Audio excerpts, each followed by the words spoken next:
सुखदेव जी कहते हैं कि राजन, जिन गोपियों के चीर का हरण किया था भगवान ने, मतलब जिनकी आंखों से माया के पर्दे को हटा दिया था, उनको उन्होंने रास में आमंत्रित किया।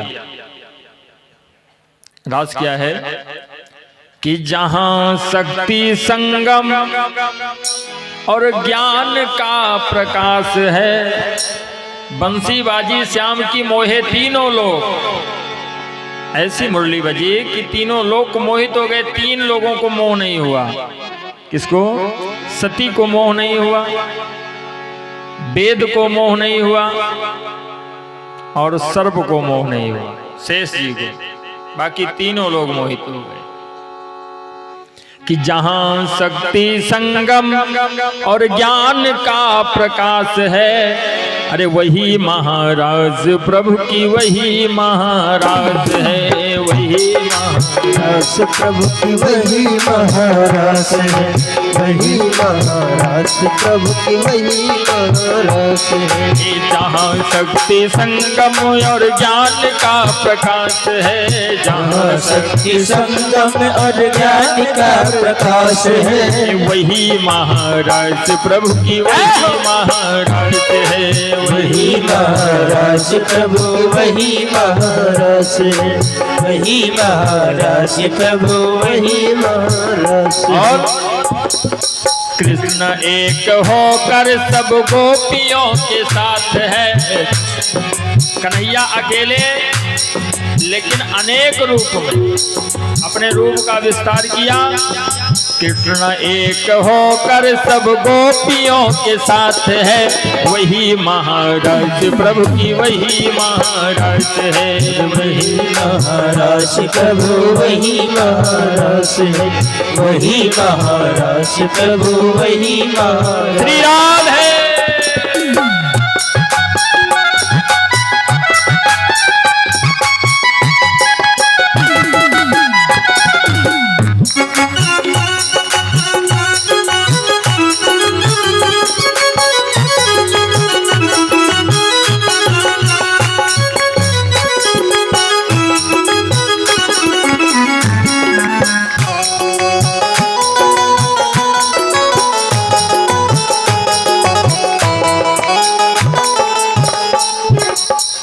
भगवान ने रास क्रीड़ा किया। शंकर जी ध्यान अवस्था में बैठे हुए हैं और गिरिजा जी चल पड़ी। जैसे चली, श्रृंगार करके जैसे निकली, शंकर जी का ध्यान लगा हुआ था। जैसे पायल की झनकार को सुना, आंखें खुल गई। देवी कहाँ जा रही हो? अब क्या करें? कहा रास लीला देखने। अरे रास लीला हो रही है, कन्हैया रासलीला कर रहे हैं और हम नहीं जाएंगे? ऐसा हो ही नहीं सकता, हम जरूर जाएंगे। कहाँ आप जाओगे, लेकिन वहां पे पुरुषों के लिए नो एंट्री का बोर्ड लगा हुआ है, सिर्फ स्त्रियां जा सकती हैं। कहा अच्छा ये बताओ कि कन्हैया कब से स्त्री हो गए? वो तो पुरुष हैं। कहा अकेले हैं, तो कहा हम दुकेले हो जाएंगे, लेकिन चलेंगे भाई, हम भी, हमको भी चलना है। तो गिरिजा जी ने कहा आप नहीं जा सकते हो, तो कहा हमको अर्धनारीश्वर पहले से हैं, आधा सजने में कितना देर लगेगा भाई? अर्धनारीश्वर हैं, थोड़ा और तैयार हो जाएंगे, लेकिन चलेंगे जरूर। गिरिजा जी ने कहा देखो, नारी रूप का बनाना तो आसान है, लेकिन बात खुल गई तब क्या होगा? चलो तो दोगे साड़ी पहन करके। अगर पुरुषों का समूह हो और कोई पुरुष आ जाए साड़ी पहन करके बैठ जाए, तब तो ठीक है, कोई बात नहीं, ये लोग नहीं टच करेंगे। लेकिन स्त्रियों के समूह में कोई पुरुष आ जाए साड़ी पहन करके बैठ जाए घूंघट काट के, तो ये तो हो ही नहीं सकता महाराज। हाँ, इनका हृदय इतना कोमल होता है कि परिचय बहुत जल्दी बनती है इनकी। ट्रेन में यात्रा कर रहे हो, अगर 4 स्टेशन यात्रा करना है, तो आपकी परिचय भैया से भले ना हो, लेकिन ये जब उतरेंगे आप, फिर कब मुलाकात होगी बहन? बहुत जल्दी परिचय इसलिए हो जाती है क्योंकि ये हृदय की बहुत कोमल होती हैं,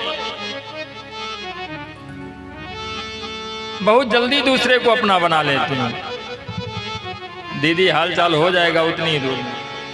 कहा देखो उनके बीच में, स्त्रियों के बीच में आप जाओगे साड़ी पहन करके पोल खुल जाएगी। कहा कुछ नहीं, कोई मतलब नहीं, किसी से बताना मत, घूंघट काट के बैठेंगे, रासलीला देख लेंगे, कहूँ 2-4 दिन रहना है चले आएंगे। गिरजा जी ने मना किया पर नहीं माने। बोलो राधे राधे राधे राधे। शंकर जी माने नहीं और तैयार होकर के पहुंच गए। जैसे कदम रखा दौड़ करके सखियां आ गई। कहा ये कहाँ किसको लाई भाई, आज नई दुल्हन लाई हो साथ में? कहा हाँ लाई तो हूं। कौन है? कहा अभी कल गौना आया है। अच्छा कल गौना आया, कोई बात नहीं, तब तो भाई पैसा ले लो। अब पैसा निकाला, कहा पैसा लो और मुंह दिखाओ। तो गिरजा जी ने कहा आप चल दी हो रहा साड़ी पहन के, अब बताओ कहा हुआ। शंकर जी ने कहा अगर गड़बड़ हुआ तो अब ये समझ लो कि ये सब कहेंगी कि अपने पति को साड़ी पहना के लाई हो। तो खैर गिरजा जी ने व्यवस्था करी, इनको बचाया। कन्हैया ने जब देखा तो भोलेनाथ को पहचान गए। कहा प्रभु आप नारी बन करके आए यहाँ पर, मतलब गोपी बन करके। ब्रिज में जितने भक्त हैं वो अपने आप को गोपी मानते हैं, कृष्ण की सखी। गो मतलब इंद्रियां, और पी मतलब अपने इंद्रियों को जिसने अपने बस में कर लिया उसे गोपी। कहा देखो बाबा से प्रार्थना करी कि आप अब यहीं पे निवास करो, यहाँ से जाना नहीं। तभी से वहां पर भगवान गोपेश्वर महादेव का निवास हो गया। बोलो गोपेश्वर महादेव की जय। भगवान ने रास क्रीड़ा किया है, गोपियों को अभिमान हो गया तो भगवान उनके बीच से गायब हो गए, एक सखी को लेकर के। अब भागवत में वर्णन नहीं आया इसका, ये लिखा है कि एक सखी को लेकर के गए, लेकिन संत लोग अपना मत देते कि हो सकता है राधा जी हों, लेकिन पूरी भागवत में राधा नाम शब्द आया ही नहीं है, ना किसी श्लोक में ना भावार्थ में, कहीं पे नहीं राधा नाम। 18,000 श्लोक के अंतर्गत कहीं पे राधा शब्द नहीं है भागवत में।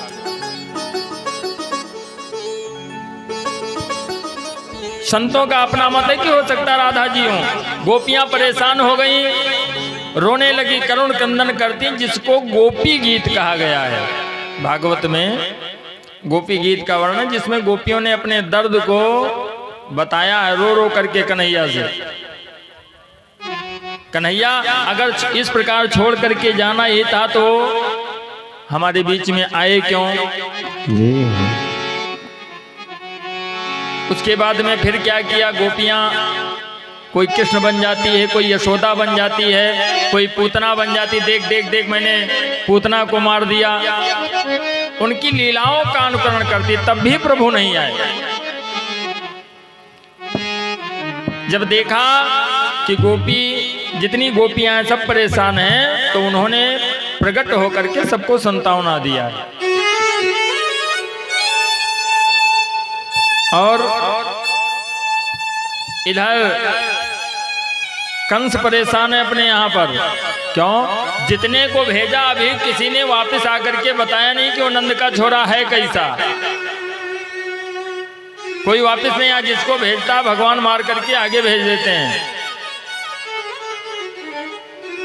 एक दिन कन्हैया मैया से कहने लगे, मैया अब ये तेरा छोरा धीरे धीरे बड़ा हो रहे हुआ है, कहा अब क्या करें, माखन रोटी तुझे और बढ़ा दे? कहा नहीं मैया मेरा विवाह करवा दो। कहा अभी 4 दिन का छोरा तो विवाह करेगा? कहा और क्या, देखो जितने ग्वालों के छोरे सबका विवाह हो गया, छोटी उम्र में विवाह होता था। कहा सबका विवाह हो गया, सभी लोग हमको ताना मारते हैं कि इनका विवाह ही नहीं होगा। मैया कि हमारा सच में विवाह नहीं होगा? कहा नहीं क्यों नहीं होगा? कहा तो मेरा विवाह करवा दो बस, लेकिन दुल्हन ऐसी होनी चाहिए जो परमात्मा ने एक बनाई हो, दूसरी ना हो। कन्हैया कहते हैं कि डायरी पेन लेकर के बैठो, मैं बता रहा हूं जैसी दुल्हन होनी चाहिए वैसा विवाह करूंगा, बाकी और नहीं। इशारा किसकी तरफ है? कुल मिलाकर के मैया ने कहा कन्हैया रिश्ता तो तुम्हारा आ रहा लेकिन मैं विवाह नहीं करूंगी। कहा क्यों? कहा तू चोरी छोड़ता ही नहीं है, और कौन अपनी बेटी का चोर चक्के के साथ में विवाह करेगा। कन्हैया ने कहा देखो मैंने देख रखा, विवाह हमें वहीं से करना। इशारा कहाँ जा रहा है? कहते हैं मैया, कन्हैया कहते हैं मैया अगर विवाह नहीं कराओगी तो गैया चराने नहीं जाऊंगा। ये लो अपनी लकड़ी कमरिया रख दिया, फेंक के चल दिए। जिद करते हैं। और इधर कंस परेशान है।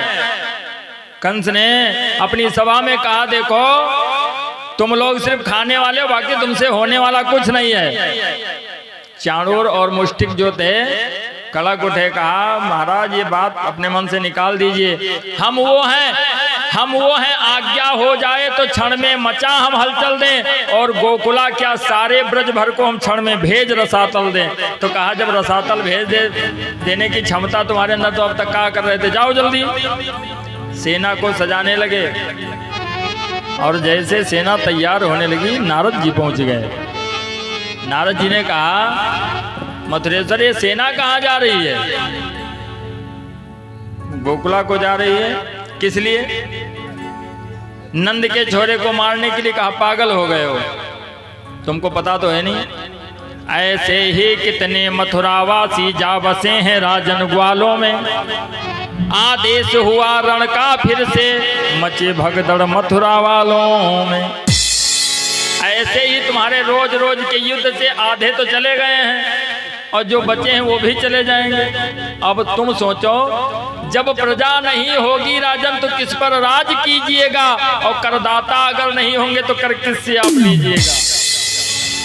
कहा फिर क्या करें? नंद के छोरे ने परेशान कर रखा है। कहा हम बताएंगे उपाय, तुमको ऐसा उपाय बता देंगे कि सांप भी मर जाएगा और लाठी भी बच जाएगी। क्या करें? अपनी मथुरा में एक धनुष यज्ञ का आयोजन करो। जो धनवा रखा उसको रखवा दो, और उसके बाद में नंद के दोनों लड़कों को यहाँ बुलाओ। जब यहाँ आ जाएं तो ये दो तुम्हारे जो वीर हैं इनसे भिड़वा देना दंगल में। अब अगर इनसे बच जाए तो अपने घर का महाराज तो शेर होता ही है। क्या करना है? घर में रहोगे कुछ कर भी नहीं पाएंगे। बात समझ में आ गई। लेकिन कंस कहने लगा कि सोचने वाली ये बात है कि कौन बुलाने जाए। जो मारने के लिए गया वो तो आया नहीं, और जो बुलाने जाएगा कहाँ आएगा? कहाँ हम बताएंगे। शुफलक की और नंद जी की बहुत बढ़िया मित्रता है, तो मित्रता का लाभ उठाओ, और शुफलक के पुत्र जो हैं अक्रूर जी उनको भेज दो, जाकर के बुला लाएंगे। ये बात से तत्काल अक्रूर को बुलाया। अक्रूर जी ने पहले तो मना कर दिया, तो नारद जी ने कहा क्यों परेशान हो, कुछ ऐसा यत्न करो भाई जिससे भूभार हरण होवे, और बलराम कृष्ण मथुरा आए निश्चर का शीघ्र मरण होवे। कहा कोई तुम भी कुछ उपकार करो। सुंदर सा रथ मिल गया, और रथ को लेकर के चल दी। हृदय में सोचते हुए जा रहे हैं कि आज मैं उन चरणों का दर्शन करूंगा। सुखदेव जी कहते ये प्रातः काल चले और संध्या को पहुंचे, जबकि मथुरा से और गोकुला की दूरी ज्यादा नहीं है, लेकिन ये चले प्रातः काल और संध्या को पहुंचे। परीक्षित ने कहा ऐसा क्यों? कहा ये रथ को लेकर चलते हैं तो इनके हृदय में भगवान का ध्यान आ जाता है। उस छवि को देखने लगते, आंख बंद कर लेते, घोड़े वहीं पे खड़े हो जाते हैं। फिर जब ध्यान खत्म होता फिर चल देते, फिर थोड़ी दूर चलते हैं, फिर ऐसा होता है। इस प्रकार संध्या को पहुंचे। था संध्या का वक्त, वो थी गोखर की शाम। गौशाला से जा रहे श्याम और बलराम, कन्हैया बलराम गऊओं को बांध करके जा रहे थे। देखा इन्होंने, जी चाहा कि दौड़ कर लूं चरणों की धूल, लेकिन ये कुछ दूर थे, वो भी थे कुछ दूर। पहले तो सोचा था दौड़ करके प्रणाम कर लूं, लेकिन नहीं कर पाए। जब तक ये पहुंचे तब तक वो घर में पहुंच गए, लपटी कमरिया रखा, चले गए अपना। जब अक्रूर जी दरवाजे पे पहुंचे, नंद जी ने देखा, गदगद हो गए महाराज। क्यों?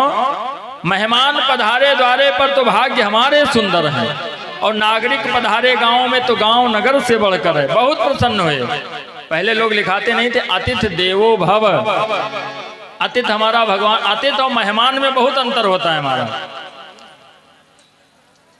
मेहमान जो होता है, जो बुलाने पर आए उसको मेहमान कहते हैं, और जिसके आने की कोई तिथि निर्धारित ना हो, अतिथि मतलब बिना तिथि किया जाए, बिना तारीख किया जाए, वो अतिथि को भगवान का स्वरूप माना गया है। बहुत प्रसन्न हो गए। अब तो समय बदल गया। अतिथि देवो भव, उसके बाद में स्वागतम, फिर वेलकम लिखवाने लगे। अब क्या लिखवाते हैं? कुत्तों से सावधान। प्रत्येक दरवाजे पे लिखा मिलेगा।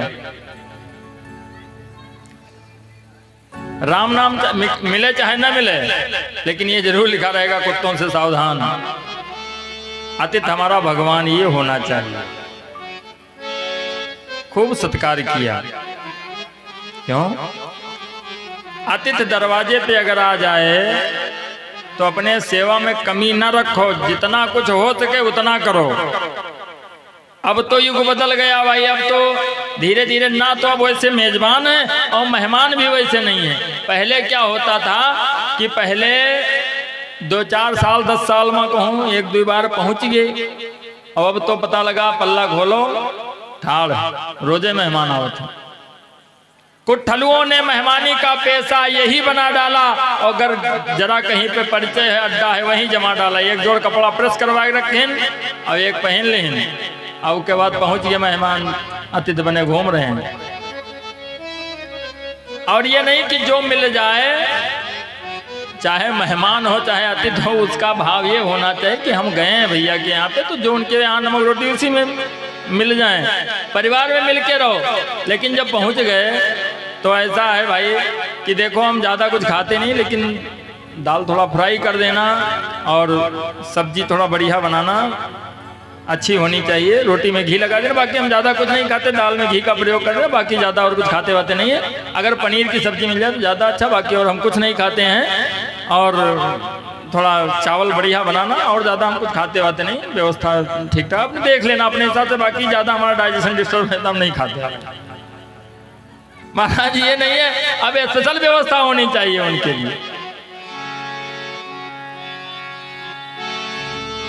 इसलिए लोग परेशान हैं। और अगर कहीं पर देखा जाए तो सही भी है भाई। आप प्रतिदिन जाओगे, कहते हैं कि वायु के वेग से बादल घट जाते और आदर घट जाते, नित रोज हूं के जाए से। कितना बादल था, हवा चली, वायु के वेग से बादल घट जाते और आदर घट जाते, नित रोज हूं के जाए से। और वैश्या के प्रसंग से क्षत्रिय मिट जाते हैं और ब्राह्मण मिट जाते हैं कुधान धान खाए से। वैश्या के प्रसंग से क्षत्रिय मिट जाते हैं और ब्राह्मण मिट जाते हैं कुधान धान खाए से। कहते तीसरी पीढ़ी ब्राह्मण की समाप्त हो जाती है। महाराज काहे समाप्त हो? इसीलिए क्यों? ब्राह्मण के 6 कर्म बताए गए हैं। दान लेना और दान देना। दान लियो तो दूसरे दान देबो करो, सिर्फ खाहिन का ना सोचो। यज्ञ करना और यज्ञ कराना, दूसरे क्या भागवत का तो अपने दरवाजे भागवत साल में 1-2 टाइम हुए चाहिए। और विद्या पढ़ना और विद्या पढ़ाना, जाकर के विद्या अध्ययन करो तो उसको बांटो। क्यों? क्योंकि जिस कुएं का जल निकाला नहीं जाता मैला हो जाता है। लेकिन अब आज के समय में तो ब्राह्मण तो पैंट वाले हो रहे हैं, क्या करें भाई, मजबूरी है हो गई। गुरुकुल में 15 साल पढ़ाएं, मेहनत करें, और उसके बाद ये आ जाएं, चले गए विवाह करवाने के लिए। प्रातः काल चर्चा पंडित जी की हुई, बाकी कोई ना हुई। 50,000 ऑर्केस्ट्रा वाले लेके तो बहुत बढ़िया हैं। 30,000 रुपये डीजे रहा, उन्होंने बढ़िया रहे। और अगर पंडित जी कह दिए 11,000 दे दो, 4 लोग इकट्ठा में कहीं यार बेईमान आयु चोर आए पता नहीं घर बुला ले। अब बताओ 51,000 ले गए तो ईमानदार है, और रात भर विवाह कराएंगे तो 11,000 मांग लिया तो बेईमान हो गए, चोर आए, इनका दोबारा न बुलाओ। फिर दुनिया भर की बातें, अरे पंडित जी क्या बात है। तो विद्वान ब्राह्मण कहाँ से मिलेगा भाई? मेहनत करेगा, पढ़ेगा, आप पैसा नहीं दोगे तो आपका कार्य अच्छे से होने वाला नहीं है। अगर अच्छा कार्य करवाना तो योग्य ब्राह्मण लेकर के, और जब पैसा ना खर्च करोगे तो वही मिलेंगे। एक जगह हम गुरुजी के साथ में गए थे विवाह में, तो पंडित जी रात भर एक मंत्र पढ़े, वक्रतुंड महाकाय कोट सूर्य समप्रभा निर्विघ्नं कुरु मे देव सर्वकार्ये सर्वदा। गुरुजी हंसे, हम भी बैठे थे साथ में। कमाल तो तब हो गया जब प्रातः काल सिंदूर दान होने लगा तो पंडित जी पढ़ने लगे, लाल देह लालील से अरुधर लाल लंगूर वज्र देह दानोदलम जय जय जय कबसूर। गुरु जी ने कहा वाह बेड़ा पार है भैया। क्यों? ब्राह्मण लोग अपने कर्म को छोड़ रहे हैं, इसीलिए छोड़ रहे हैं कि मेहनत करेंगे, पढ़ करके आएंगे, दक्षिणा मिलनी नहीं है, तो इससे अच्छा सोचते हैं कौन नौकरी के लिए कम से कम कमावे खावे। तो ये बात है। नंदराय ने स्वागत किया और उसके बाद में पूछा है किस लिए आप पधारे, हमारे योग्य कोई सेवा? कहा हाँ सेवा है। यह है मथुरेश्वर ने अपनी मथुरा में एक धनुष यज्ञ का आयोजन किया है। अब यहाँ पे दर्शन कीजिएगा कि संदेश वाहक कैसा होना चाहिए। कंस ने क्या कहा है कि कन्हैया और बलराम को लाना है, बस। अक्रूर सोच रहे हैं कि अगर हम ये कहेंगे कि कन्हैया बलराम को बुलाया है तो नंदराय को शक हो जाएगा कि अभी हम बूढ़े बैठे और लड़के का निमंत्रण आने लगा, नहीं भेजेंगे। इसलिए कहते हैं कि कन्हैया बलराम को ले जाने के लिए रथ भेजा है और पूरे गोप मंडली का निमंत्रण है, सब लोग चलो। संदेश वहां कैसा होना चाहिए कि मैनेज के लिए हर बात पर पता लगे। अगर नौवा पढ़े नहीं है वहां पर्चा लिख दियो और लड़के के घर मालिक सामने प्रस्तुत कर दें, और दो भाई थे बंटवारा हो गया है तब एक जने का नाम लिखो तो दूसरा भी नहीं आएगा कि भैया न्यूता ना दें तो हम कहे जाएंगे। तो उसको ये कहना चाहिए कि देखो कार्ड आया इनके नाम से, लेकिन आप मैनेज कर लीजिएगा। अगर बंटवारा है या कोई बात है तो वहां से आदेश है कि भाई अपना पूरा परिवार देख लीजिएगा, समझ लीजिएगा, ऐसा होना चाहिए। संदेशवाहक अक्रूर जी कहा देखो सबका निमंत्रण है। नंदराय ने कहा ठीक है, प्रातःकाल कन्हैया बलराम को लेकर के जाना, हम लोग भी आ जाएंगे पैदल पैदल। यशोदा ने सुना, क्रोधित हो गई। कहा देखो तुम बुढ़ापे में छठिया गए, दिमाग खराब हो गया तुम्हारा। वो कंस अधम है, नर पिशाच निर्दयी बधिक हत्यारा है, देवकी बहन के पुत्रों को गिन गिन के जिसने मारा है। सुना नहीं है तुमने, देवकी के पुत्रों को मार दिया। मैं अपने पुत्रों को उसके निर्दयी के सामने भेजूंगी, नहीं भेजने वाली मैं। कन्हैया खड़े हुए थे, माता सरस्वती से विनय किया कि मैया त्रेता में पिताजी राज्य दे रहे थे तो आपने काज संवारा था, आज भी ये ममता रोक लेगी मुझको, जग को क्या मुंह दिखलाऊंगा, और कारागृह वाली जननी का कैसे बंधन कटवाऊंगा। तत्काल माता सरस्वती जी आकर के बैठी। तभी बलराम ने कहा देखो मैया हम अकेले थोड़े जाते हैं, हम नहीं अकेले जाते हैं, ग्वालों संग बाबा आएंगे। क्या कर लेगा वो मथुरेश्वर जब गोकुला उसे बनाएंगे। कहा जब हम ही लोग रहेंगे कुछ नहीं कर पाएगा। यशोदा ने कहा जब तुम लोगों की इच्छा है तो जाओ। प्रातः काल रथ को लेकर के जब चले तो गोपियों ने निर्णय कर लिया कि जाने नहीं देना है। लेट गई जा करके रास्ते में। अक्रूर जी ने कहा कन्हैया सगरी गोपियां मरी पड़ी हुई हैं। कन्हैया ने कहा आप बैठिए, नीचे उतर करके गए। सबसे प्रथम गोपी ने आंख खोला, कहा क्यों? मथुरा को तुम जा रहे हो गोकुल के प्राण, तुम बिन कैसे रहेंगे मेरे तन में जान। तुम्हारे जाने के बाद ये सोचा यहाँ पे क्या होगा? तुम तो चल दिए रथ पे बैठ के। भागवत कहती है कि कन्हैया ने ये कहा कि हम परसों वापस आ जाएंगे, कल वहां पे मेला है और परसों आ जाएंगे। संतावना दिया गोपियों को। गोपियों ने कहा ठीक है, जब 2 दिन की बात है आप जाइए। विदा किया इनको। अक्रूर जी रास्ते में सोच रहे हैं कि हम लिए तो जा रहे हैं, अगर ये भगवान है तो कंस को मार देंगे, और अगर ये इंसान है तो कंस इनको मार देगा, और कंस ने अगर इनको मार दिया तो हम नंद बाबा को लड़के कहाँ से देंगे ला करके, हमरे विश्वास पे भेजे। कन्हैया ने सोचा इनके मन में जो भाव है उसको समाप्त करते हैं। कहा अक्रूर जी आप संध्या वंदन कर लीजिए, स्नान कर लीजिए। रथ को रोक करके जब यमुना में अक्रूर जी ने डुबकी लगाई तो देखा कन्हैया नीचे बैठा मुस्कुरा रहा है। अक्रूर जी ने कहा भैया तुम पहले आ गए हमसे। कन्हैया ने कहा, और जब सिर ऊपर निकाला तो देखा वही रथ पे बैठा मुस्कुरा रहा है। अब ये बार बार डुबकी लगाते, नीचे वही ऊपर वही। कन्हैया ने सोचा और दिखा दें। कण कण में पत्ते पत्ते में मुरली वाला दिखलाता है, यमुना की प्रबल तरंगों में वो मुरली खड़ा बजाता है। अक्रूर जी प्रसन्न हो गए और जल में नृत्य करने लगे। प्रसन्न हो गए कि हमने कोई गलती नहीं करी है। लेकर के पहुंचे। इनको थोड़ा गोपियों के चक्कर में देर लगा, नंद बाबा पहले ही पहुंच गए थे। रथ चल कर के आ गया कंस बाग सानंद, तभी बगीचे में मिले बाट जो होते नंद। नंद जी पहले बैठे हुए हैं। अक्रूर जी ने दोनों बच्चों को उनके सुपुर्द कर दिया, रथ को लेकर के चले गए। थोड़ी देर बैठे रहे तो दाऊ भैया ने नंद बाबा से कहा, बाबा श्याम मधुपुरी देखन चाहे। कन्हैया मथुरा नगर देखना चाहता है, तो अगर आपका आदेश हो तो इसको ले जाकर के नगर घुमा दें। नंद बाबा प्रसन्न हो गए। कहा देखो बड़ा भाई ऐसे ही होना चाहिए कि जो छोटे भाई ध्यान रखे।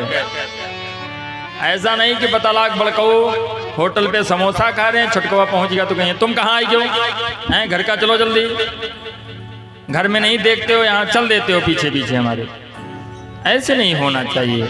आदेश कर दिया, जाहे देख या वो नगर सुख निधान दो भाई, करहो सुफल सबके नयन सुंदर बदन दिखाए। कन्हैया बलराम चले, साथ में जो इनके परिकर हैं, मित्र हैं, ग्वाले सब चल पड़े।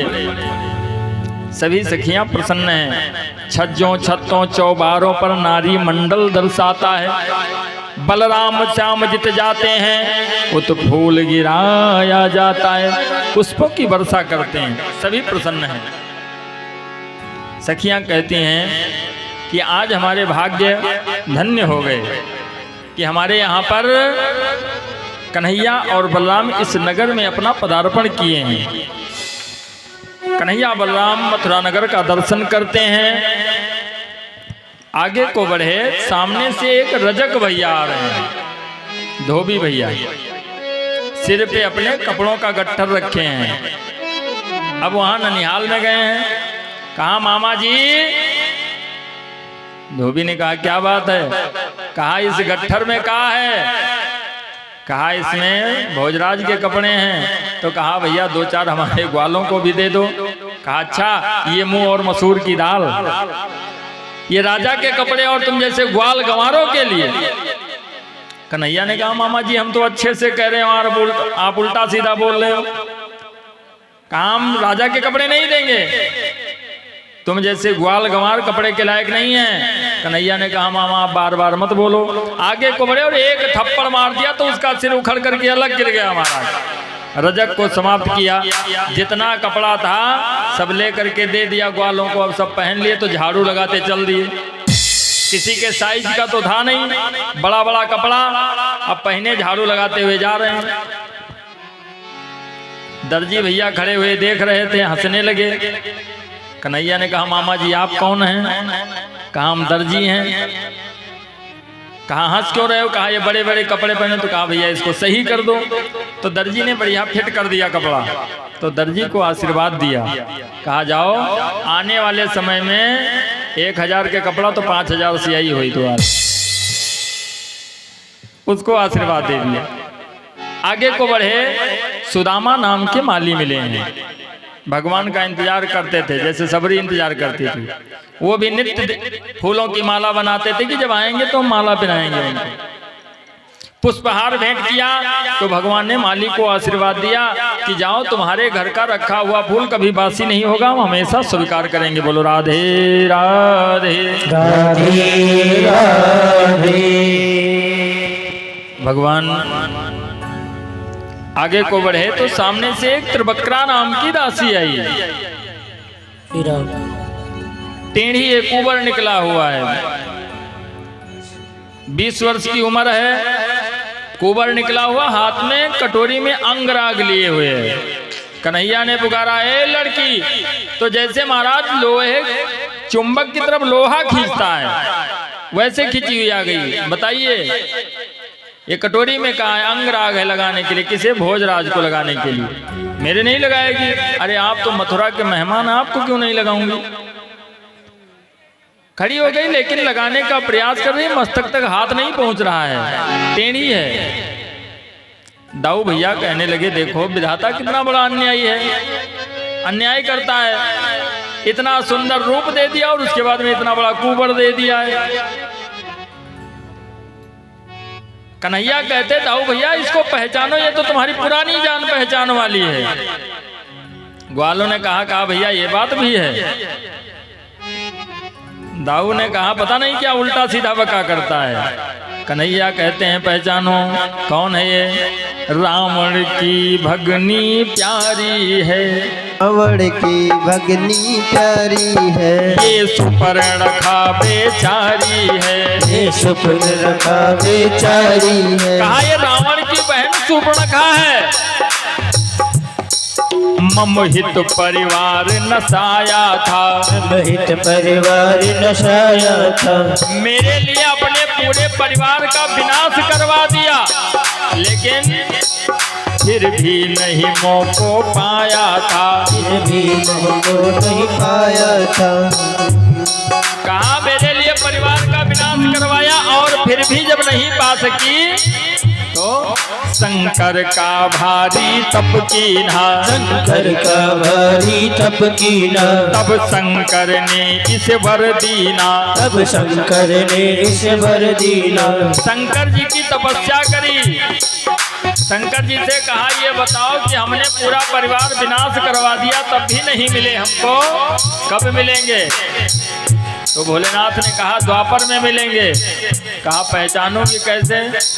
तो शंकर जी ने कुबर दे दिया और बतलाया जिसके छूने से मिट जाए, जिसके छूने से मिट जाए, बस वही राम तेरा होगा, बस वही राम तेरा होगा। जिसके छूने से कुबर समाप्त हो जाए वही तुम्हारा राम होगा।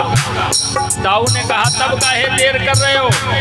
कन्हैया आगे को बढ़े और पैरों पर रखा पैर श्याम, पैरों पे रखा पैर श्याम, फिर दाढ़ी पकड़ दियो झटका, फिर दाढ़ी पकड़ दियो झटका। यशोदानंदन नंद लाला ने, यशोदानंदन नंद लाला ने कर दियो दूर कुबर उसका, कर दियो दूर कुबर उसका। उपजा है गई पहचान दाऊ या को तुम पहचानो, उपजा गई है पहचान दाऊ तुम को पहचान, उपजा गई है पहचान दाऊ को तुम पहचान।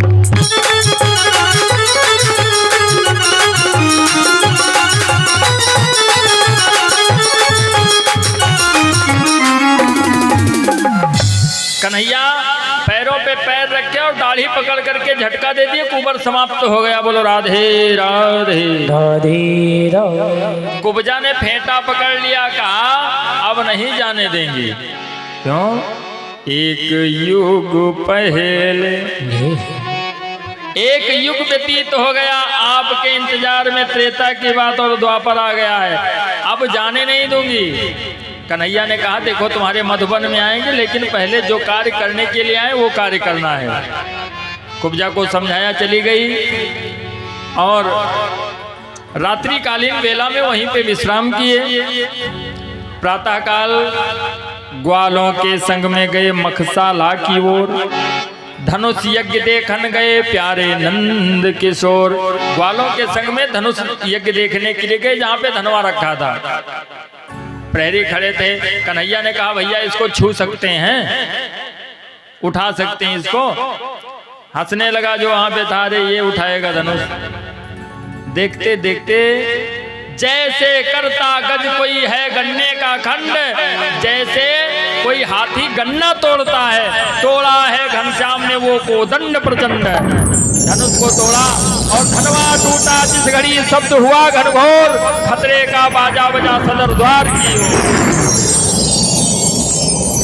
जैसे धनुष टूटा, तत्काल जो प्रहरी थे भाग करके पहुंचे, उल्टा सीधा संवाद सुनाने लगे। कंस से कहा गोकुला के ग्वाले आकर के मथुरा में गदर मचाए हैं और बणिकों की दुकानें लूट लिया, कुब्जा का कुबर हटाए हैं। उल्टा सीधा झूठा झूठ साच मिला करके मानस कहती है कि सचिव वैद गुरु तीन जो प्रिय बोले भय आस, राज धर्म तन तीन कर होय वेगहीन। मंत्री और गुरु और डॉक्टर अगर तुम्हारे हिसाब से चलने लगे, पता लगे तुम जाओ पेट में दर्द हुए और डॉक्टर से कह दो मूड पिराए वाली टिकिया दे दी, और तुम्हारे कहने से दे दें तो पेट का दर्द सही नहीं होगा और दूसरी बात दूसरी बीमारी और आ जाएगी। इसलिए कहा है सचिव वैद गुरु तीन जो प्रिय बोले भयास, राज धर्म तन तीन कर होय वेगहीनास। उल्टा सीधा संवाद सुनाया। तत्काल कंस ने कहा कि मेरा जो कुबलया पीड़ हाथी मदिरा पिला करके मस्त किया गया, छोड़ दो उसको, रौंद करके मार डालेगा। कुबलया पीड़ हाथी चला, पीलवान लेकर के चला, सांकर घुमाता हुआ। सभी ग्वाले भगे। कन्हैया देखो मतवाला हाथी आ रहा है। अरे कहा डरिए मत, ये हमारे मामा जी सत्कार कर रहे हैं भाई, डरो मत। कन्हैया आगे को बढ़े। सुखदेव जी कहते कि सूंड को पकड़ करके और हाथी को पृथ्वी में पटका, त्रिभुवन का भार लेकर के उसके ऊपर बैठ गए। हाथी चिघाड़ मारता हुआ भगवान के धाम को चला गया। बोलो राधे राधे राधे राधे। हाथी को समाप्त किया और उसके बाद में उसका दांत तोड़ लिया। एक लिया कन्हैया ने, एक बलराम ने, और जितने थे सबको इतना मार दे दिया, सब वहां से लहूलुहान होकर के भगे मथुरेश्वर के पास में। कहा आपने हाथी भेजा था उसको भी मार दिया और पीलवान को भी मारा और उसके दांतों के आयुध से हमको आहत कर डाला है। और जब तक इतना कहें तब तक कहा देखिए वही गजनंतली आ पहुंचा मुरली वाला है।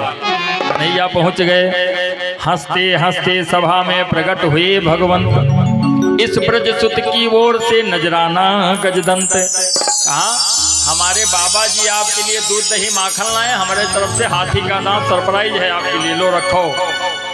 और जैसे बैठे महाराज चाणूर मुष्टिक ताल ठोक करके आ गए। अगर यही हौसला तो आओ। कन्हैया की नजरें गई नंदराय की ओर, हाँ मारो मारो इसे शब्द हुआ घनघोर। कन्हैया उठे,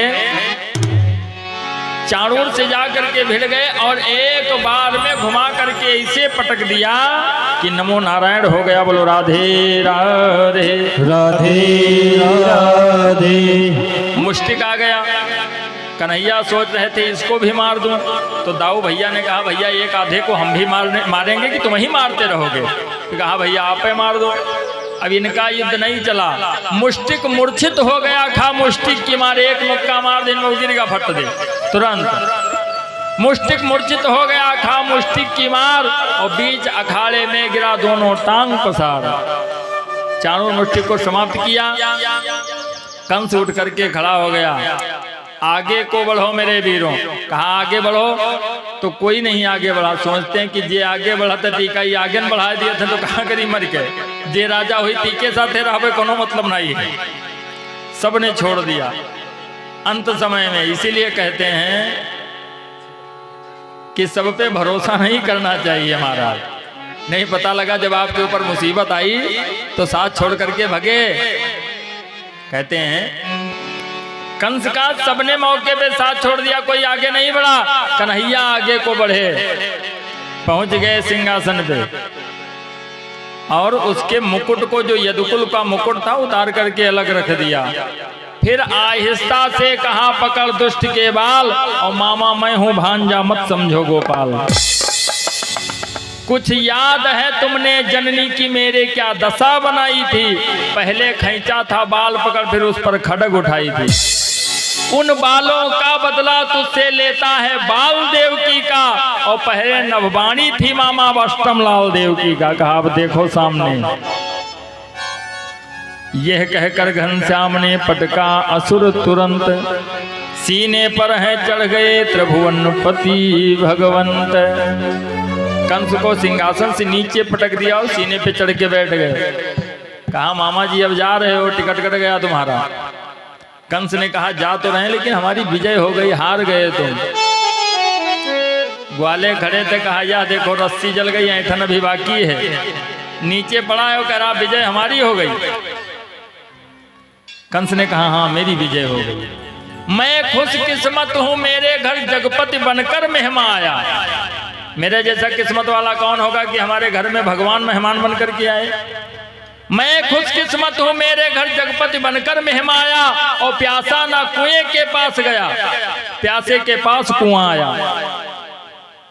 भाई प्यास लगी आप कुएं के पास जाओगे, लेकिन यहाँ कुआं खुद चल करके आया है। 3 हिचकियां मार कर कृष्ण नाम उच्चार, वीर गयो सुरधाम को, बोलो जय जयकार। बोलो बांके बिहारी लाल की, बोलो सांवले सरकार की जय हो।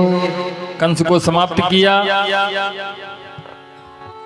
कंस की दोनों पत्नियां जो हैं अस्ति और प्राप्ति, जरासंध की पुत्रियां, कंस के मरने के बाद में वो पिता के घर को चली गईं। जाकर के जरासंध से कहा कि ग्वाले ने हमारे पति को समाप्त किया।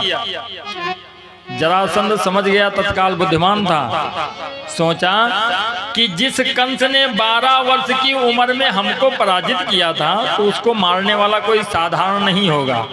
कहा देखो हम बाद में बदला लेंगे, अभी नहीं, विचार करने दो हमको। रोने लगी। कहा देखो जिया बीनु दे, हे पिताजी जिया बीनु दे, नदी बीन वारी, तैसाई नाथ पुरुष बीन नारी। जिया बीनु दे नदी बीनु वारी, नदी बीनु वारी, तैसे नाथ पुरुष बीन नारी, तैसे पुरुष बीन नारी। इस प्रकार शरीर कितना भी सुंदर हो, लेकिन प्राण निकल जाए तो डेड बॉडी कितनी भी सुंदर हो रखने के काबिल नहीं होती है। जिस प्रकार प्राण के न रहने पे शरीर जिया बिनु देह, और नदी कितनी भी सुंदर हो लेकिन वह पनिये ना हुए तो नदी का अस्तित्व समाप्त। उसी प्रकार तैसे आज पुरुष बिना नारी, इस पुरुष के न रहने पे स्त्री का अस्तित्व समाप्त हो जाता है, ना फिर वो जी सकती है ना मर सकती है। इस प्रकार से बताया। जरासंध की आंखों से अश्रुपात होने लगा, और इधर नंद को जब पता लगा कि जिनको इतने दिन तक हमने पाला था ये तो हमारे लड़के है ही नहीं, नंद बाबा रोने लगे, आंखों से अश्रुपात होने लगा। वसुदेव को बार बार धन्यवाद करते हैं कि आपने हम जैसे निपुते को पुत्रवान बना दिया पुत्र दे करके। कन्हैया ने कहा बाबा अगर आपका आदेश हो तो कुछ समय यहाँ पे हम रह लें। नंद बाबा ने कहा आदेश की क्या बात है भाई, आपके पिता माता पिता हैं। कहा नहीं, जन्म देने वाले से पालने वाले का अधिकार ज्यादा होता है, इसलिए आपने पाला है, आपका अधिकार ज्यादा है। कन्हैया बलराम वहीं पे रहे, यज्ञोपवीत करवाया उनका और संदीपन गुरु के यहाँ पर भेज दिया विद्या अध्ययन करने के लिए। कहाँ पर? उज्जैन में, अवंतिकापुरी में संदीपन गुरु की शाखा थी, वहीं विद्या अध्ययन करने के लिए गए और वहीं पे सुदामा जी की इनकी मित्रता हुई। दरअसल जब ये लोग पहुंचे तो उस टाइम कोई कक्ष खाली नहीं था और सुदामा जी अकेले रहते थे, तो इनका दोनों लोगों का उन्हें इनके कक्ष में शिफ्ट कर दिया, रहने लगे। शुकदेव जी कहते कन्हैया ने बहुत कम समय में विद्या अध्ययन किया और उसके बाद में जब चलने लगे तो गुरु जी से कहा कि अपनी दक्षिणा बताइए आप। क्यों? बिना दक्षिणा के विद्या अधूरी मानी जाती है, आप दक्षिणा बताइए। तो गुरु जी ने कहा हम दक्षिणा नहीं लेंगे। कहा नहीं बताइए, तो कहा आप जाकर के अपने गुरु माता से पूछ लो। गुरु माता के पास में गए, गुरु माता दक्षिणा बताइए। तो कहा देखो दक्षिणा तुम नहीं दे सकते हो। कन्हैया ने कहा ऐसी कौन सी चीज हम नहीं दे सकते हैं? कहा नहीं दे पाओगे।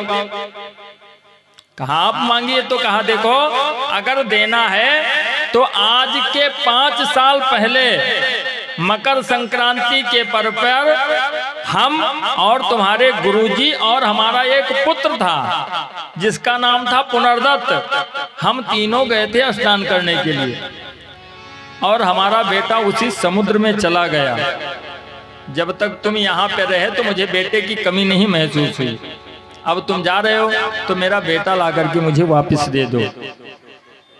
कन्हैया बलराम तत्काल पहुंचे समुद्र के पास में। जैसे समुद्र का ध्यान किया तत्काल निकल आया बाहर, क्योंकि त्रेता में एक बार झेल चुका है। बाहर आ गया, प्रभु बताइए। कहा देखो संदीपन गुरु का लड़का पुनर्दत्त तुम्हारे भीतर, उसको वापस कर दो। कहा हमारे पास नहीं है। फिर किसके पास है? हमारे भीतर एक पंचजन्य नाम का राक्षस रहता है, आए दिन वो लोगों को खा जाता, तो उसने खा लिया होगा। कहाँ है वो? एक शंख में छिप करके बैठा है। भगवान भीतर पहुंचे, उस असुर का संहार किया, तभी से भगवान के पास में पंचजन्य नाम का शंख आ गया। वही शंख भगवान के हाथ में रहता, पंचजन्य। देखा वहां पर भी पुनर्दत्त नहीं है, तो दाऊ ने कहा अब कहाँ चले? तो कहा अब हम चलेंगे जहां पर सभी लोग जाते हैं। कहां पर? यमपुरी को। यमराज के यहाँ पहुंच गए। दरवाजे से जैसे भीतर जाने लगे, द्वारपालों ने कहा कहाँ जा रहे हो भैया? कहा यमराज से मिलना है। तो कहा उनसे जिंदा कोई मिल नहीं सकता। तो कहा भैया हमको मार दो, क्योंकि जरूरी कार्य है। भाई जिंदा नहीं मिल पाएंगे तो मारो। तो कहा हम तुमको मार नहीं सकते हैं। तो कहा तुम हमको मार नहीं सकते, जिंदा मिल नहीं सकते हैं, तो ऐसा करो कि उनका यहीं बुला दो। कहा वो तुम्हारे बुलाने से आएंगे, तुमसे यहाँ मिलने आएंगे। तो कन्हैया ने कहा ना आप बुला पाए तो हम ही बुला लें। दोनों हंसने लगे। कहा बुलाओ। तो कन्हैया ने पंचजन्य शंख को फूंका और जैसे शंख को बजाया तो पूरी यमपुरी हिलने लगी नीचे से, डग डग डग डग। यमराज सिंहासन से नीचे गिरे, उठ करके चित्रगुप्त से कहा देखिए कुछ लिखा है। कहा कुछ नहीं लिखा है, किसी के आने का संकेत कुछ नहीं है डायरी में। तब तक ये 2 लोग पहुंचे। महाराज दरवाजे पे 2 मायावी बालक आए हैं। तो यमराज ने अपने यमपास को फेंका। यमपास आया, जब वापस चला गया तब यमराज दौड़ करके आए, देखा भगवान का दर्शन किया। कहा प्रभु आपने यहाँ क्यों पदार्पण किया? बताया होता दास आ जाता वहीं पे। कहा देखो तुम्हारे यहाँ पर संदीपन गुरु का लड़का आया है पुनर्दत्त। कहा हाँ। तो कहा उसकी आत्मा को वापस कर दो, जीवात्मा हम लेकर के जाएंगे, आए हैं इसीलिए। और ना दे पाओ तो हम ही चल करके ले लें। कहीं नहीं। शुकदेव जी कहते राजन तत्काल यमराज ने ला करके वापस कर दिया और वो जीव ला करके परमात्मा ने अपनी माया से सुंदर शरीर का निर्माण किया और ला करके गुरु माता को वापस कर दिया। बोलो राधे राधे राधे राधे। ला करके गुरु के पुत्र को वापस किया है। विद्या अध्ययन करके घर को आए।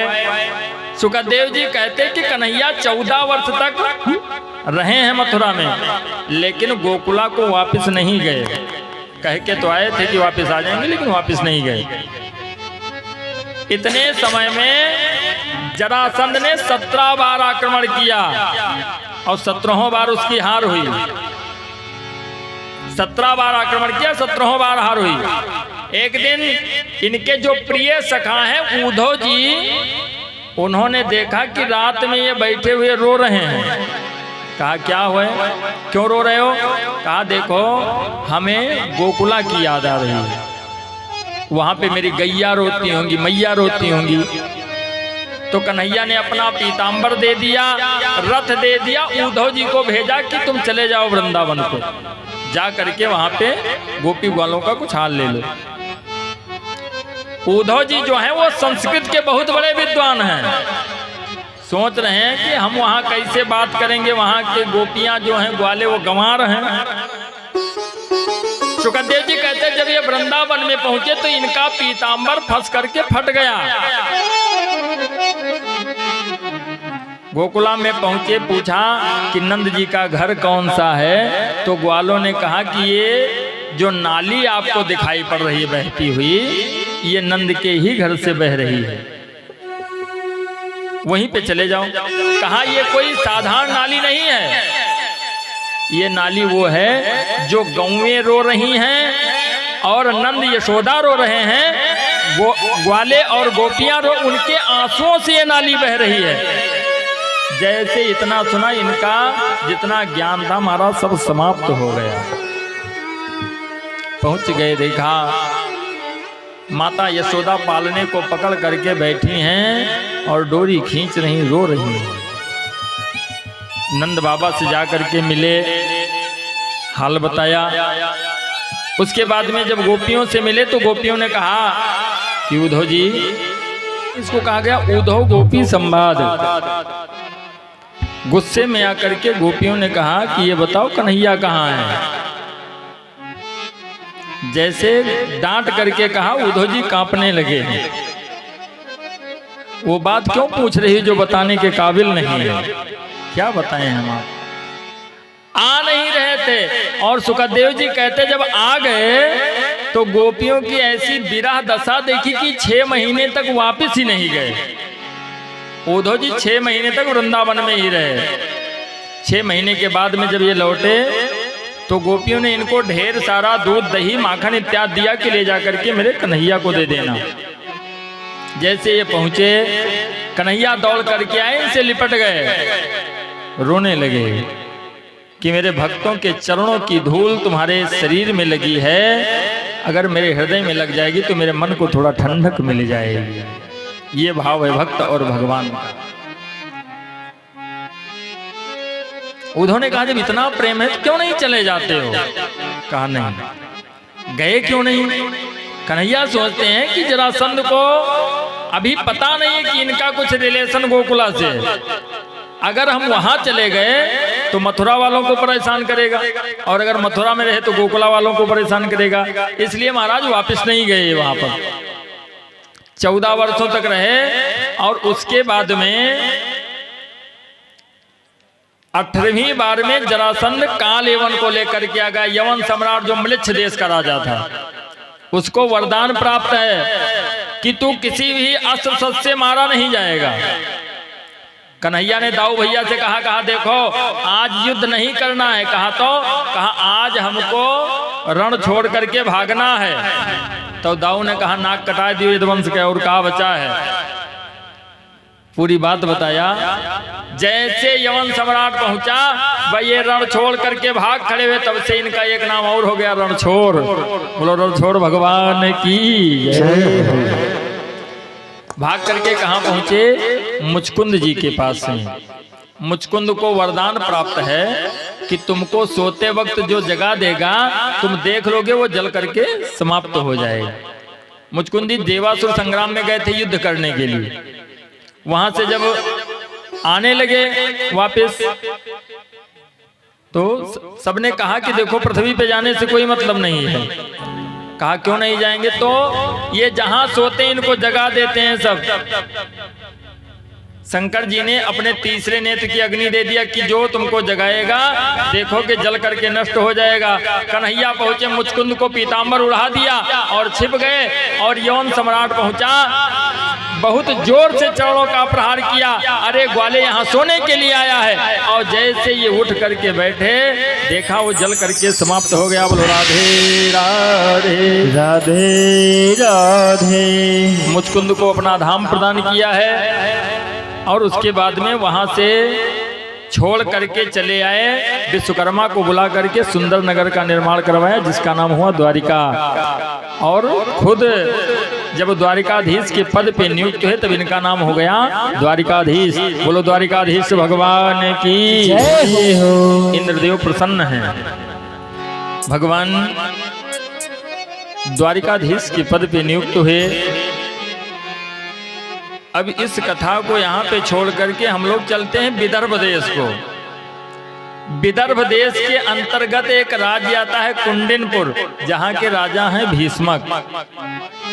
भीष्मक के 5 लड़के हैं और एक लड़की है जिसका नाम है रुक्मिणी। परीक्षित ने कहा कि मुनिवर, हमने सुना है कि भगवान का जो प्रथम विवाह हुआ वो राक्षस विधि से हुआ है। राक्षस विधि मतलब भगाए गए। कहा हाँ राक्षस विधि से हुआ है। कहा जब दाऊ भैया का विवाह रेवत की कन्या रेवती के साथ में हो गया। दाऊ का विवाह रेवत की कन्या रेवती के साथ में हुआ और कन्हैया का विवाह नहीं हुआ था। इधर भीष्मक ने सबको बुलाया, अपने नगर निवासियों को बुला करके मंत्रणा करने लगे। किस बात के लिए? हो गई सयानी सुता मेरी, मुझे उसका ब्याह रचाना है। रुक्मिणी योग कोई सुंदर वर हो तो मुझको बतलाना है। तो अगर कोई साधारण व्यक्ति पूछे कि भैया कोई लड़का बताओ विवाह करने के लिए, तो लोग बता दें। लेकिन अब राजा पूछे लगे, सब लोग संकोच में हो गए। तब तक मंत्री जी उठ करके खड़े हुए कहा, देखो अभी निमंत्रण पत्र आया था। वसुदेव पुत्र श्री कृष्णचंद्र द्वारिकाधीश कहलाए हैं। मेरी नजरों में सुंदर वर देखो वो ही दिखलाए हैं। कहा अगर विवाह करना है उन्हीं के साथ में कर दो, बहुत सुंदर रहेगा। आपकी बेटी भगवान की भक्त है, उन्हीं के साथ में विवाह कर दो। कहा ठीक है। जितने थे सब लोगों ने समर्थन कर दिया कि ये जो कह रहे हैं वही सही है। महाराज ने कहा रोरी अच्छा नारियल टीका भिजवाओ। बीच में बैठा हुआ इनका बेटा जो था रुक्मी, वो उठ करके खड़ा हो गया। कहा पागल हो गए हो आप लोग, आप पागल हो, जितने ही बैठे हैं प्रजावरण जी सब पागल हैं, अकेले हम बुद्धिमान हैं। कहा अच्छा क्यों? कहा जब बेटी का विवाह करते तो लोग पता करते कि इनके खानदान में कोई चोर चक्का तो नहीं रहा, के कोई को पर मुकदमा तो नहीं चलता है, कोनो केस में तो नहीं फंसे हैं। और ऐसे व्यक्ति के साथ में विवाह करने जा रहे हो जो ना वही चोरी कर रहा है। चोर के साथ में विवाह करेंगे हम, अपनी बहन का कतई नहीं करेंगे हम। तो भीष्मक ने कहा जैसे मेरी बेटी है वैसे तुम्हारी बहन है, तुमको सोचना चाहिए। कहा हमने सोच रखा है। किसके साथ में? चेदी नरेश दमघोष का सुत शिशुपाल जो मित्र हमारा है। कहा शिशुपाल के साथ में विवाह करेंगे। वैसे भीष्मक जी क्रोधित हो गए। कहा बेवकूफ कहीं का, साले के साथ में बहन का विवाह करेगा? जिसकी बहना तेरे घर ब्याही साले संग बहन पठाएगा, उल्टा विवाह करेगा। बस क्रोधित हो गया, तलवार निकाल लिया। कहा एक बात सुन लीजिए पिताजी, जो हम कहेंगे वो होगा और बाकी तू लोग कहियो तो होए ना, ये बिल्कुल समझ लीजिए। सब लोग डर गए। क्यों? कहा था मार के आगे भूत भागत है आदमी का विषाद भैया है। जब मार का नंबर आ जाता है। एक राजा जी ने एक बकरी पाल रखी थी। बकरी रखी, अपने लड़की का विवाह स्वयंवर किया तो उसमें शर्त रखा कि हमारे बकरी का जो पेट भर देगा उसके साथ में विवाह कर देंगे। एक से एक राजकुमार आवे, दिन भर ले जाए बकरी चरावे, और शाम को जब लेकर आए कहें राजा जी का पेट भरेगा, तो राजा त्योरा रखे रहे जैसे सामने करें, फिर से खाए लगे। कौन मेरे खिलाए हुए आप, भूखी अभी। तमामों राजकुमार आए चले गए। एक गांव का घूमने वाला पहुंच गया, कहा शर्त हमें मंजूर है। लेकर के गया, जंगल में बढ़िया घास खिलाया, उसके बाद एक बढ़िया पातर कमची तूड़े और टेवरा ले जाते हैं, और जैसे टेवरा की तरफ बकरे उमकरे मारे सड़क से उनके, दिन भर में उनकी देही बिल्कुल आग कर दी, सत्ता मार दे उनका। लेकर के आया, कहे पेट भरेगा इनके बढ़िया अच्छे तरीके से। राजा साहब कहें पेट भरेगा, कहें लाओ टेवरा। अब जैसे आगे कहें बकरेवा देखी डंडा के बई फिर मरी है, तो राजा टेवरा लेके आगे बढ़े, वो पीछे भागे, पीछे कदम से चले, तो कहते मार के आगे भूत भागत है भैया, आदमी का भी साथ। सब लोग डर गए। महारानी चिंतित हैं। तत्काल पंडित जी से मुहूर्त निकलवाया, कहा पंडित जी मुहूर्त निकालो जल्दी वाला। तो पंडितों जी डराते रहे कि दादा माँ डरी कहूं, तो घर में लड़का हमारे को देखी। पंडित जी ने मुहूर्त निकाला, कौन सा, बैसाख शुक्ल पक्ष पंचमी तिथि को। शुक्ल पक्ष लग चुका है, आज चतुर्थी है, कल मानो ओरिजिनल तिथि होगी। बैसाख शुक्ल पंचमी को विवाह होना निर्धारित हुआ। पत्र लिख दिया और पत्र भेज दिया शिशुपाल के यहाँ पर। पत्र में लिखा, मित्र शिशुपाल, मैं अपनी बहन का विवाह तुम्हारे साथ में करूंगा। 2 दिन पहले जरासंध की भारी सेना लेकर के आ जाना। क्यों?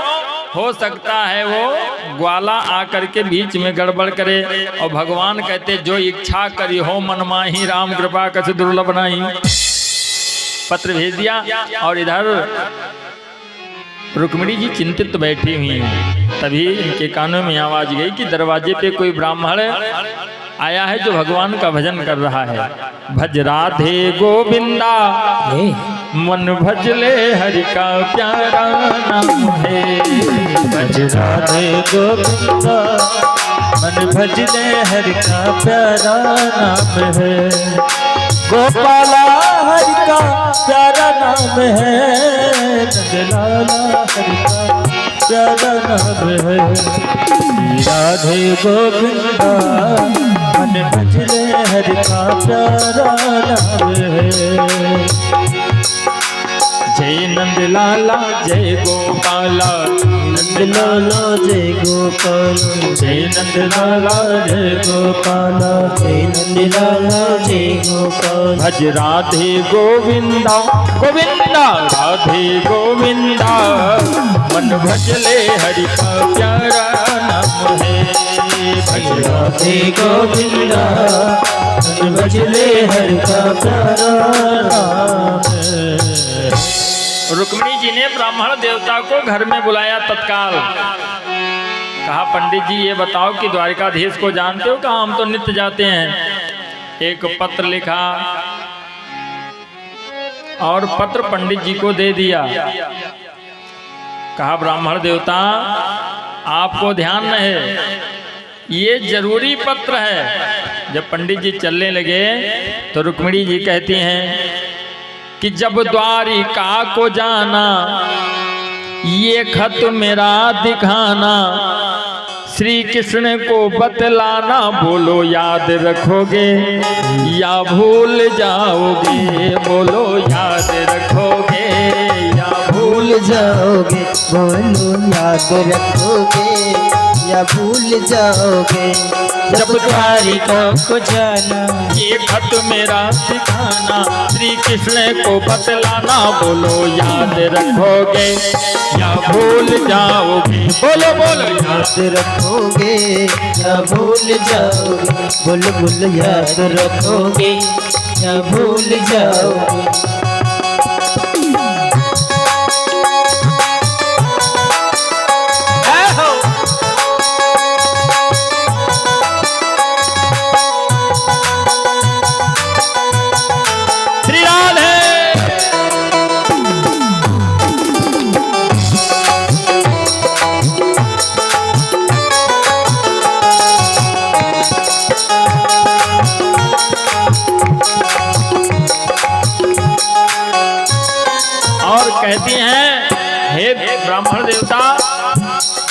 कहना भंवर में नाव हमारी, कहना भंवरी में नाव हमारी, कहना भंवरी में नाव हमारी। आकर करे उस पार मुरारी, आकर करे उस पार मुरारी, आकर करे उस पार मुरारी। मेरी नैया को भव से बचाना है, मेरी नैया को भव से बचाना है। मुझे चरणों की दासी बनाना है, मुझे चरणों की दासी बनाना है। ऐसा उन्हें बतलाना, ऐसा उन्हें बतलाना, वापस मुझे बताना, वापस मुझे बतलाना। तुम भूल नहीं जाना, बोलो याद रखोगे या भूल जाओगे, बोलो बोलो याद रखोगे या भूल जाओगे, तुम याद रखोगे या भूल जाओगे। दे दिया पत्र, कहा इसको ले जाकर के दे देना। पत्र लेकर के ब्राह्मण देवता पहुंचे द्वारिका को, कन्हैया बैठे हुए थे। पत्र दिया, प्रभु ने पत्र को खोल करके देखा और हंसने लगे। पढ़ा पत्र को, पत्र में लिखा है कि बैसाख शुक्ल पंचमी को 12 बजे दुल्हन तुम्हें मंदिर में मिलेगी, आ करके इसको चरणों की दासी बना। अगर तुम नहीं आए तो 12 बजे के बाद विष खा करके अपने प्राणों को तुम्हारे चरणों में समर्पित कर दूंगी। पत्र को देखा, दाऊ भैया से कहने लगे कि देखो, मैया से हमने कई बार कहा कि विवाह करवा दो, लेकिन मैया ने सुना नहीं। और कहते हैं जब ईश्वर देता तो छप्पर फाड़ करके देता है महाराज। पत्र आया है, देखो। अरे शायद मेरे शादी का ख्याल प्रभु को आया है, शायद मेरे शादी का ख्याल प्रभु को आया है, इसीलिए रुक्मिणी ने हमें ये पत्र पठाया है। शायद मेरी शादी का ख्याल प्रभु को आया है, इसीलिए रुक्मिणी ने हमें ये पत्र पठाया है।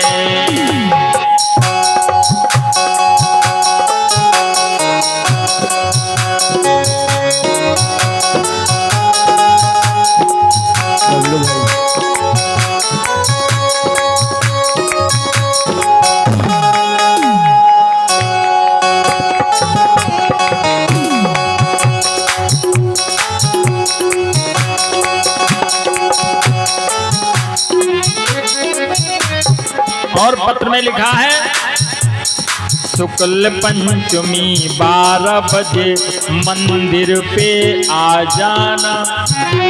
बैसाख शुक्ल पक्ष पंचमी को 12 बजे मंदिर पे पहुंच जाना। शुक्ल पंचमी 12 बजे मंदिर पे आ जाना, वहीं दुल्हनिया तुम्हें मिलेगी, आकर ले जाना। शुक्ल पंचमी 12 बजे मंदिर पे आ जाना, वही दुल्हनिया तुम्हें मिलेगी, आकर ले जाना। और पत्र में लिखा है कि यदुवंशी की भारी सेना लेकर के आना। क्यों? मेरे भाई ने, रुक्मी ने सेना के संग शिशुपाल को बुलाया है। रुक्मी ने सेना के संग शिशुपाल को बुलाया है, इसीलिए रुक्मिणी ने हमें ये पत्र पठाया है।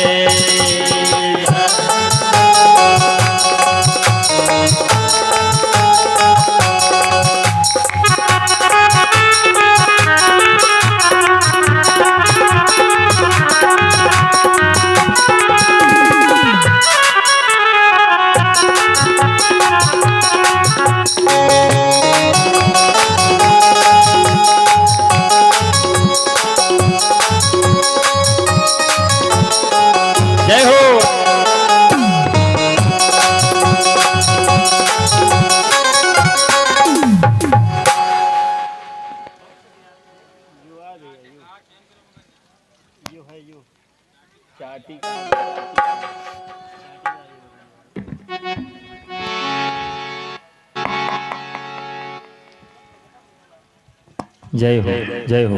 बोलो राधे राधे राधे राधे। सुखदेव जी कहते हैं कि राजन जब वैशाख शुक्ल पक्ष तृतीया आई तो शिशुपाल जरासंध की भारी सेना लेकर के पहुंच गया। कुंडिनपुर को रुक्मी ने बिल्कुल दुल्हन की तरीके से सजाया है, बहुत सुंदर। बहन का विवाह है। जब पंचमी तिथि आई तो माता जी ने बुलाया, रुक्मी की माता ने बुलाया, कहा बेटा हमारे कुल की एक परंपरा है।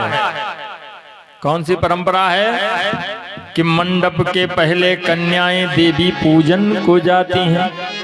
पहले परंपरा चलती थी कि विवाह के पहले देवी देवता की पूजा करवाया जाता था। तो आप लोगों ने ये नहीं सुना होगा कि छोटी छोटा का नंबर आता रहा होगा, सुना कभी? हमारे शास्त्र नहीं कहते हैं ये। जो तलाक शब्द है ये उर्दू शब्द है, और जो डाइवोर्स है वो इंग्लिश है ना? लेकिन अपने हिंदी में कोई ऐसा शब्द नहीं है कोई शब्द नहीं है ना? क्योंकि ये हमारी सनातन संस्कृति है, ये हमको जोड़ना सिखाती है, तोड़ना नहीं सिखाती है। इसलिए इसमें कोई ऐसा शब्द नहीं बना है। पहले पूजा होती थी, पूजा के बाद विवाह होता था तो जीवन सुखमय होता था। और आज के समय में तो महाराज घर के देवी देवता बैठे रह जाते हैं, ब्याह मैरिज हाल में हो जाता है। घर में सत्यनारायण कथो न है पर मौका परत। और विवाह में जो जयमाल होता दुनिया की नौटंकी वो होगी 3 बजे तक। 3 बजे तक कार्य होता है, हम लोग रहते जानते हैं। और जब 1 घंटा बची तो कहिए पंडित जी आधा घंटा में ब्याह करवा दियो। जो महत्वपूर्ण है वो अच्छे से नहीं होगा। 16 संस्कार अपने हिंदू धर्म में बताए गए हैं और 16 में यक्को ठीक से नहीं हो पाते, अंतिम संस्कार वह नहीं ठीक से हो पाते। विवाह संस्कार जो है सबसे महत्वपूर्ण है, लेकिन उसको आज के समय में बिल्कुल नाटक बना दिया गया है। जयमाल में वो उनको उठाएंगे, वो उनको उठाएंगे, दुनिया भर की नौटंकी 3 बजे तक 4 बजे तक। और के बाद आधा घंटा विवाह होगा, काम बते ले जाओ। और के बाद जैसे 6 महीना बीता वह कहिए पंडित जी बनत नहीं है रिश्ता, हमका लागत है टूट जाएगी, गड़बड़ हो रहा है, मामला झगड़ा लड़ाई हो रहा है। अरे जब देवी देवता भूखे बैठे रही हैं, उनके पूजा पाठ में तो क्या होगा बताइए? यही सब जो हम लोग कर रहे हैं वही भोग रहे हैं। इसको ध्यान देना चाहिए। हम ये नहीं कहते हैं कि आप जयमाल मत करवाइए, लेकिन उसका टाइम निर्धारित करिए कि इतने टाइम में हो जाए। विवाह के लिए कम से कम 4 घंटे होना चाहिए। 4 घंटे से कम में कोई विवाह नहीं होता है। 4 घंटे दीजिए पंडित जी को तो ठीक ठाक कुछ हो पावे, और नहीं हो पाता है। कहा देखो हमारे कुल की परंपरा है। त्रेता में भी आपने सुना होगा सीता जी गई पूजा करने के लिए मंदिर में। द्वापर में रुक्मिणी जी मंदिर में पूजा करने जाएंगी, व्यवस्था होनी चाहिए उसकी। कहा ठीक है, अगर कुल की परंपरा है तो अपने घर से लेकर के मंदिर तक, बगीचे में मंदिर था वहां तक सेना लगा दिया। कहा बीच में कोई घटना ना घटे, जाए पूजा करें। सखियों के साथ में रुक्मिणी जी चली पूजा करने के लिए। अरे गौरी दरबार चला हो सखी पूजियाई, गौरी दरबार चला हो सखी पूजियाई, गौरी दरबार चलो सखी पूजियाई, गौरी दरबार हो चलो सखी पूजियाई। ओ चलो सखी पूजियाई, चलो सखी पूजियाई, चलो सखी पूजियाई, चलो सखी पूजियाई। ये मैया दरबार चला हो सखी पूजियाई, मैया दरबार हो चलो हो सखी पूजियाई। श्री राधे।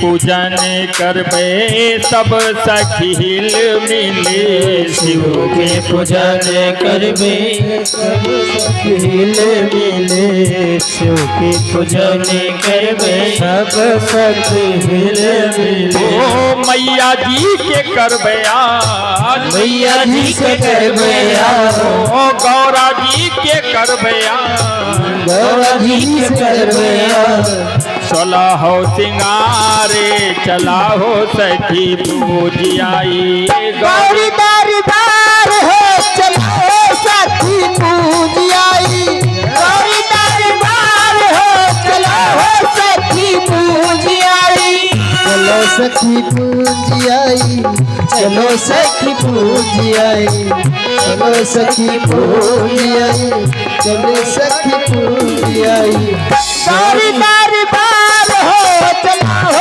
सखी पूजियाई गौरी दरबार हो चलो सखी पूजियाई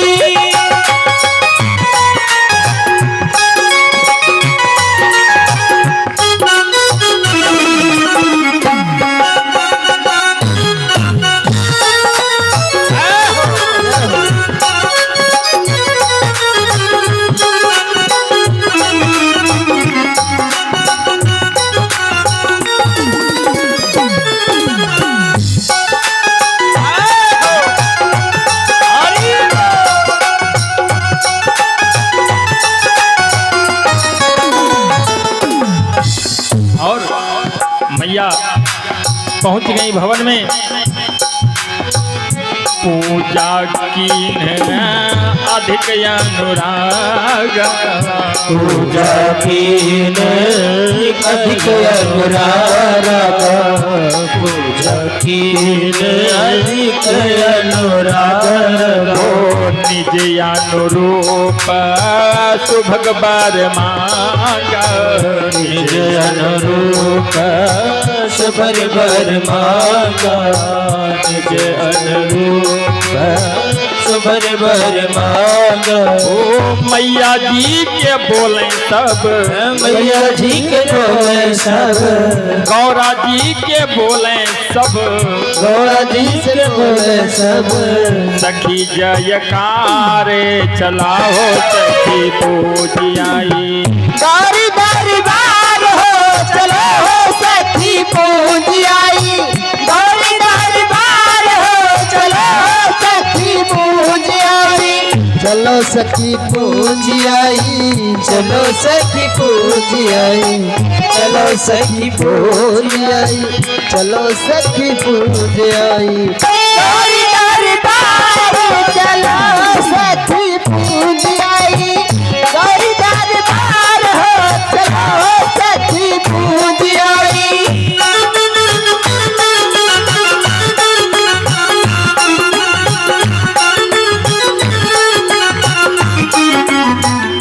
हरि बोल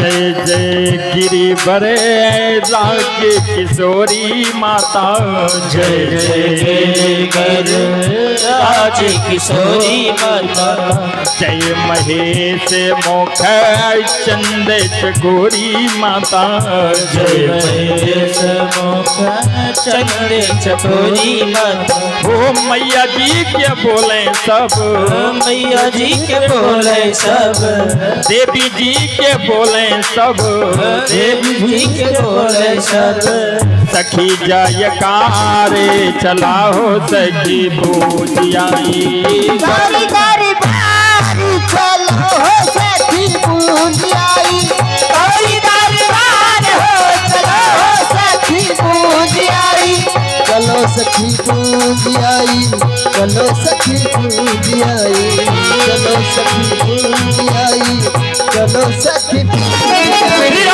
गौरी दरबार चलो सखी पूजियाई गौरी दरबार हो चलो सखी पूजियाई गौरी दरबार हो चलो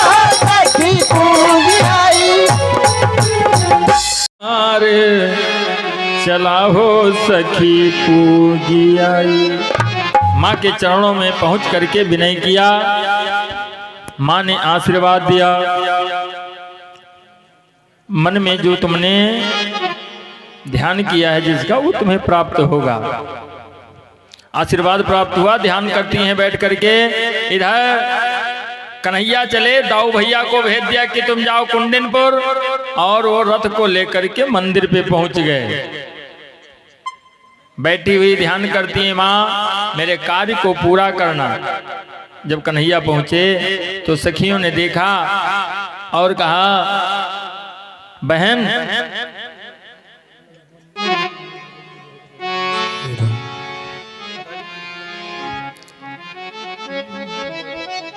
सखियों ने कहा, बहन जिसका तुम इतनी देर से इंतजार कर रहे हो बेसब्री से, वो तुम्हारे पास में आ चुके हैं।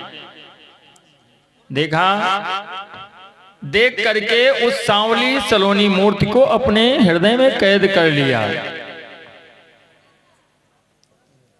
और आंखों को मूंद करके बैठ गई।